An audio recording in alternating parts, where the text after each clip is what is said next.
Okay, let me start off by saying that I do not hate StarLord. I think he is actually one of the most interesting and cool Marvel characters. I mean, you could make a list like this about any character, really. I mean, everyone has flaws, and that's what makes the character so interesting. And I just kind of wanted to get that out of the way, just so, people didn't think I was just hating on him. Hey everyone, what's up? Welcome to Top 10 Nerd. I'm your host, Dave Raff, and today we are going to be talking about the top 10 reasons why StarLord is the worst. Now, if you enjoyed this video, hit that like button, and remember to subscribe to Top 10 Nerd so you never miss one nerdy moment. Now, with all that being said, let's dive in. Number 10, Infinity War. So, let me be clear. I actually understand why he did what he did here. If you don't know, StarLord and the other MCU heroes managed to trap Thanos and subdue him, and basically got the gauntlet off of his hands. I mean, they basically had it. The reason that they didn't end up actually getting it off is because Peter found out in that moment that Thanos killed the love of his life, Gamora, and started to punch him in the face, which managed to snap him out of what they were doing. The reason it's here is because technically that led to a lot of people dying. I mean, kind of. I mean, you don't know what would have happened if they did get it off. I mean, Thanos could have gotten it back, we don't know. But, back to my main point, yes, that decision was reckless. But come on, anyone would have done the exact same thing. If you found out that someone killed someone you loved, you wouldn't think clearly. I mean, look at Tony Stark in Civil War when he found out that Bucky killed his mom. He freaked out. And he tried to kill him, even though he knew that Bucky was brainwashed when he did it. So if Tony found out that Thanos killed Pepper in that moment, he would have done the same thing. So would everyone else. But it was something that caused a lot of pain and destruction, so that is why it's on here. Number 9, destroyed a dimension. Yeah, this one is pretty crazy, even by StarLord standards. So Earth 10011, also known as the Cancerverse, is a weird and interesting place. I mean, people have been trapped there, and out of all the ones in the Marvel multiverse, it's definitely not somewhere you just want to go and visit. But that shouldn't be a problem anymore because it kind of got destroyed by StarLord, Thanos, and Death. The Cancerverse started merging into the main Marvel Earth, so StarLord decides to stop it, and he recruits a team. While over there, Thanos ends up getting killed, and then Death comes over and starts to kill everyone from that Earth. And that was the end of that. That Earth was destroyed. I mean, did they all deserve to die? No, I don't think so, but Peter didn't really mind the casualties in that moment, and he was responsible for bringing the team together to stop that Earth from merging. So, in a way, he did help destroy the dimension. Number 8, abandon his people. Peter's backstory in the comics and films is pretty different. In the comics, his father is the ruler of the Spartax Empire, and he's the next in line to technically rule it. Now, his dad isn't the nicest guy in either one, though. But when his dad dies, Peter is supposed to take his place and rule his people. But he tries it, doesn't do it for very long because it's not really his thing. So in a way, he kind of ends up just abandoning his people, even though he helped them get rid of a ruthless leader and they wanted him to actually lead them. Like, they ended up electing him to lead them. But he decided that he just wanted to go and live a normal life.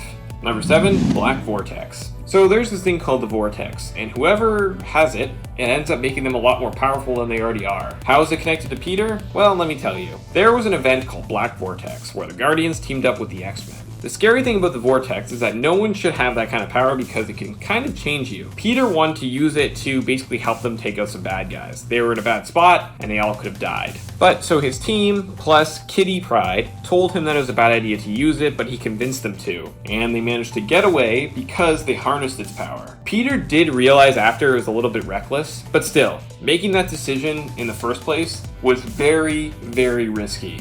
Number 6, destroyed a planet. Alright, so I really had no idea about this one either, but let's talk about it. Peter was fighting the Fallen One, and apparently one of the ways to hurt him is to destroy a planet. It apparently really weakens him, which is something that a lot of people wouldn't do. But apparently Peter does it. He sacrificed a planet of people in order to weaken the Fallen One, which is kind of crazy. And I have no idea that this ever happened, but it does seem a bit out of character for him, so who knows. I mean, okay, he does do bad things sometimes, but killing a planet to stop a villain seems like a bit of a stretch for him. But apparently it happened, so it's on the list. Number 5, impulsive. Peter is a lot of things. A lot of good things, and like everyone, there's also some bad things. One of those things that he is he can be a bit impulsive, and that kind of goes on both the good side and the bad side. But we can't overlook that sometimes it gets him into bad situations. I mean, technically that's what caused him to punch Thanos in Infinity War. But, I mean, it can also help in dire situations because sometimes you need to be impulsive in order to act. So in a way, it's a good thing and a bad thing. And it could be included if you were to do a list about all the good things about StarLord as well, because there are a lot of amazing things about him. Number 4, thief. So technically StarLord is a thief. I mean, yeah, that's the way he was raised. But before he met the Guardians, he wasn't the nicest guy. I mean, even with them, sometimes he's not the nicest guy. But that's the same in the comics and the movies. I mean, he did bad things, but he wasn't a bad person. He did steal from people and made money because of it, which of course, as we all know, is wrong. And he did manage to change his ways, but he still does steal things from time to time. And that probably won't change because that's who he is. And part of the reason actually a lot of people end up liking him, he's kind of like an anti-hero. Number 3, brainwashed his team. So when the new Guardians formed, apparently they didn't all want to join the team because they were so eager to help out the galaxy. Apparently, it was because they were slightly brainwashed. Peter wanted Drax and Gamora to join, but they weren't super willing, or he kind of just assumed that they wouldn't be. He ended up getting Mantis to use her powers to brainwash them into joining the team. Like, what? Apparently this happened, and I mean, it's kind of pretty weird Peter did that. I mean, the Guardians have done a lot of good, but brainwashing them to make them join the team in the first place is... yeah, that kind of crosses the line a little bit, Peter. Number 2, Kitty Pryde. Now, one of the most notable relationships in comics recently was StarLord and Kitty Pryde. When they were together, Peter left and became the new leader of the Spartex Empire. But of course, we know that didn't last. But while he was gone, Kitty joined the Guardians in his place and took on the StarLord name. Turns out, Peter was a bit annoyed that Kitty was doing such a good job with the team, and he really wanted to be known as the only StarLord in the Marvel Universe. And they had a bad breakup. But don't worry, they ended up working things out later on. I mean, they didn't get back together, but they managed to end things on better terms than they were previously. So that's good.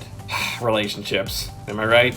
Number 1, Annihilation. Annihilation and Annihilation Conquest are two very popular comics. I mean, they are part of the reason the New Guardians became so popular and ended up getting their own film. But the whole Annihilation War was kind of his fault. Basically, there's a group called the Phalanx who are trying to take over the world, and they took over the Space Knights who Peter brought to the Kree world, and basically all hell breaks loose after that, and that's how the war ended up starting. I mean, we should thank him because the whole event was great, but he did start the war.